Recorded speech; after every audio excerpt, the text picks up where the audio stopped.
Arise again, giving the most high praise to Allah and the highest honors to his prophet, Noble Jali. Also would like to extend honors to our Moorish flag, which reminds us of the standard which we're held to, and our United States mercantile trading banner, Islam. I would like to demonstrate from chapter 1. Sister, do you have a circle 7?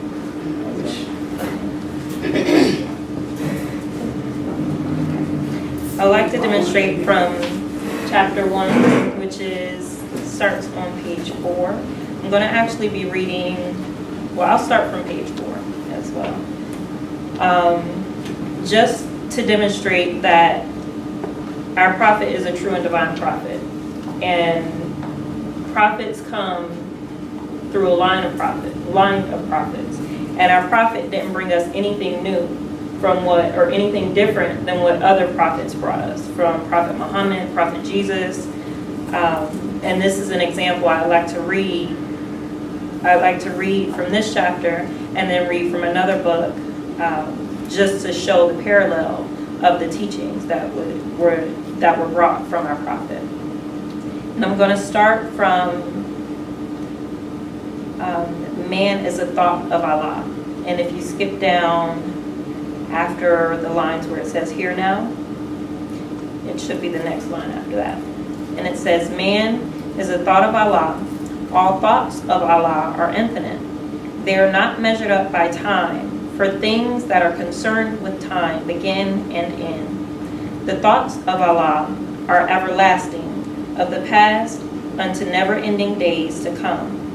And so is man, the spirit man. But man, like every other thought of Allah, was but a seed that held within itself the potencies of Allah, just as the seed of any part of earth holds deep within itself attributes of every part of that especial plant. So spirit man, as seed of Allah, held deep within himself the attributes of every part of Allah. Now seed are perfect, yea, as perfect as the source from which they come. And I'm going to write a few keywords down. Perfect is one of them.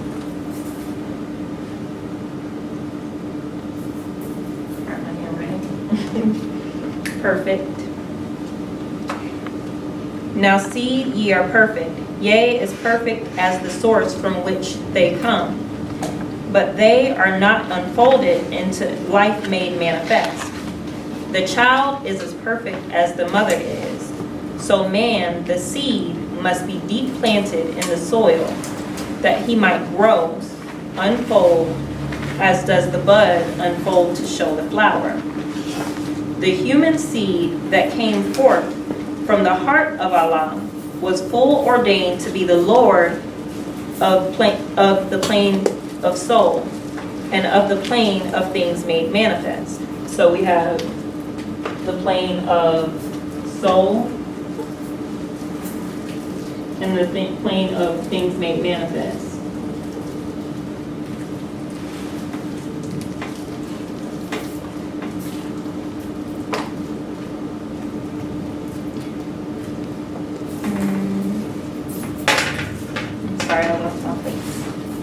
The human seed that came forth from the heart of Allah was full ordained to be the Lord of the plane of soul and the plane of things made manifest. So Allah, the husbandman of everything that is, threw forth this human seed into the soil of soul. It grew apace, and man became a living soul. And he became the Lord of all kingdom of the soul. Hark now, let every creature hear. The plane of soul is but the ether of the spirit plane, vibrating not so fast. And in the slower rhythm of this plane, the essence of life are manifest. The perfumes and odors, the true sensations, and all of love are manifest. So we also have the plane of spirit.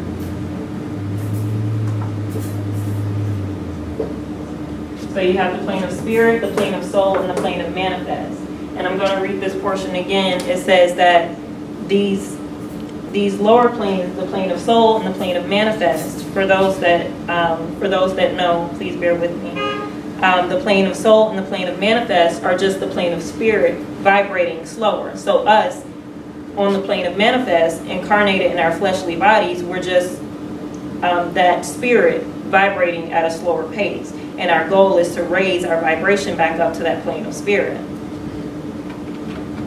So I'll read that again. Hark now, let every creature hear. The plane of soul is but the ether of the spirit plane vibrating not so fast. And in the slower rhythm of this plane, the essences of life are manifest. The perfumes and the odors, the true sensations, and all of love are manifest. And these soul attributes became a body beautiful.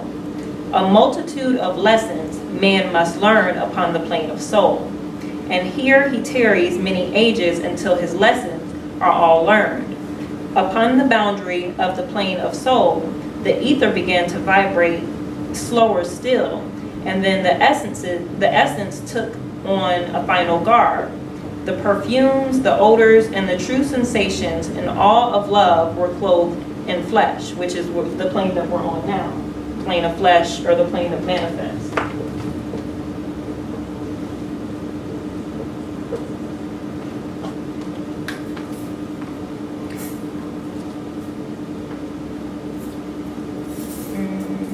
Lost my skin. Kind of hard to keep up in this chapter. Perfect man. Okay, perfected man must pass through all the ways of life, and so a carnal nature was full manifest, a nature that sprang forth from fleshly things.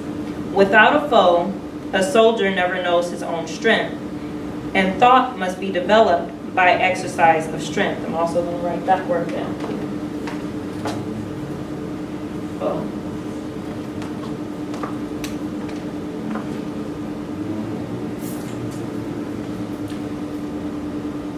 And so this carnal nature soon became a foe that man must fight, and that he might be the strength of Allah made manifest. Let every living thing stand still and hear. Man is the Lord of the plane of manifest, of protoplasm, of mineral, of plant, of beast, but he gave up his birthrights just to gratify his lower self. But man will regain his lost estate, his heritage, but he must do it in a conflict that cannot be told in words. Yea, he must suffer trials and temptations manifold.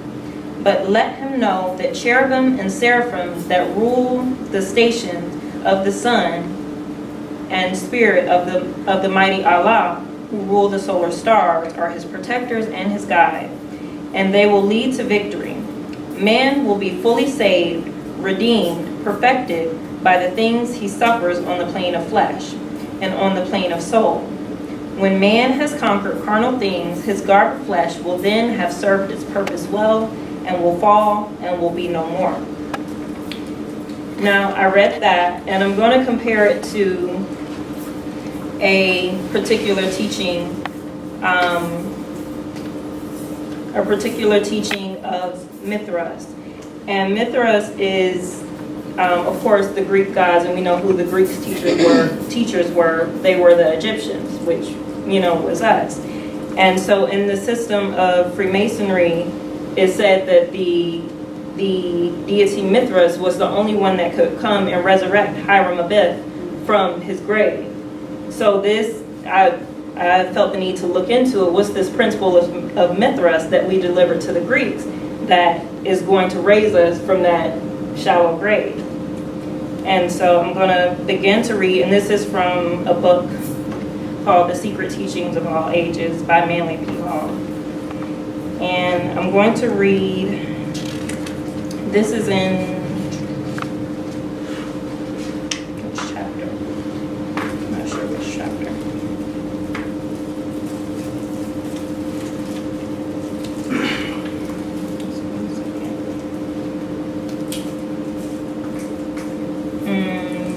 Chapter 2, Part 1. and it's in a section called The Rights of the Mithras. So in this teaching, you have the principle of, you have that principle of that we know as Satan, and you have the principle that we know as that first being, or the God in Genesis, or Elohim in Genesis, the good and the evil, and then the mediating factor between them. So I'm going to read the initiation process into the Mithras and show that there's nothing that we can go out and find that our prophet didn't already bring us. Initiation into the rites of Mithras, like initiation into many other ancient schools and philosophies, apparently consisted of 3 important degrees. Preparation for the degrees consisted of self-purification, which we have in chapter 4 of our Circle 7. Chapter 4 of our Circle 7. So purification. I'm going to write that down as well.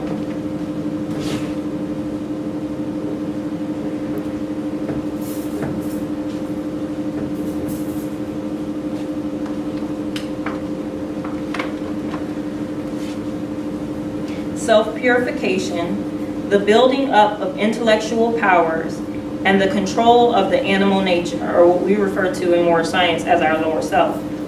In the first degree, the candidate was given a crown upon the point of a sword and instructed in the mysteries of the Mithras, hidden powers.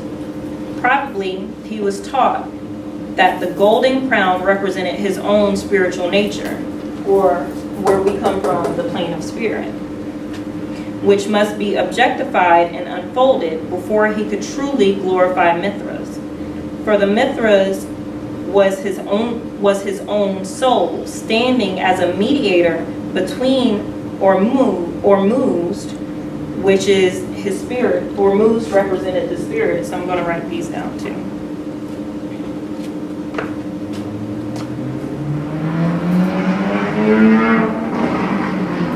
That's the M, all right. Excuse me, that's an R, right? My R's backwards.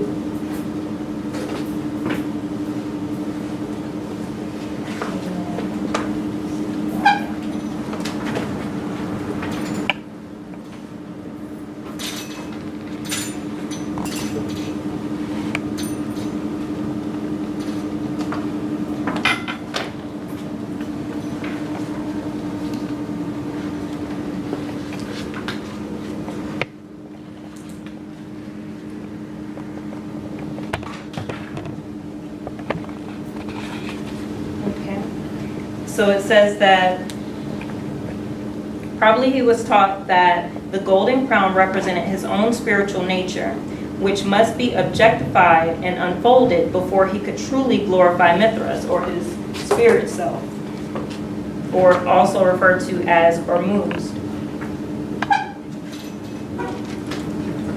His spirit,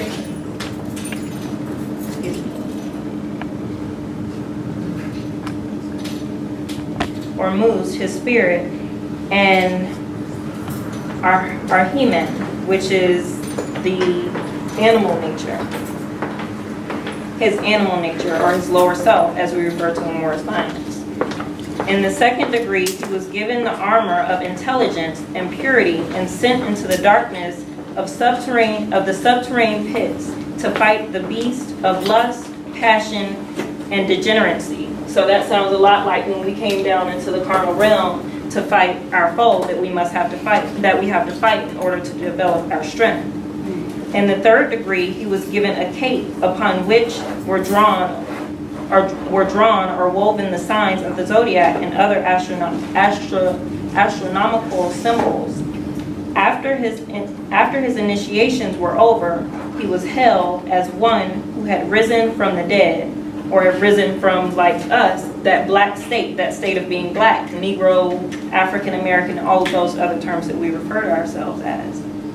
and was instructed in the secret teachings of the Persian mystics. So this is a Persian, this deity was a Persian deity, somebody that the Persians identified with, and became full-fledged members of the order. Candidates who successfully passed the Mithraic initiations were called lions and were marked upon their foreheads with the Egyptian cross. Mithras, or the Ankh. Mithras himself is often pictured as the head of a lion and with two pairs of wings. Throughout the entire ritual were repeated references to the birth of Mithras, and it just goes on to just basically give you a little bit more information about that system. But I read that to show that our prophet, Noble Ali, he didn't bring us anything foreign. He didn't bring us anything new. He brought us Islamism, which is that old-time religion. And so we have to basically work through these systems, work through these planes to regain our lost state. And we have to fight through the foe, which is that plane of manifest. Islam? Islam.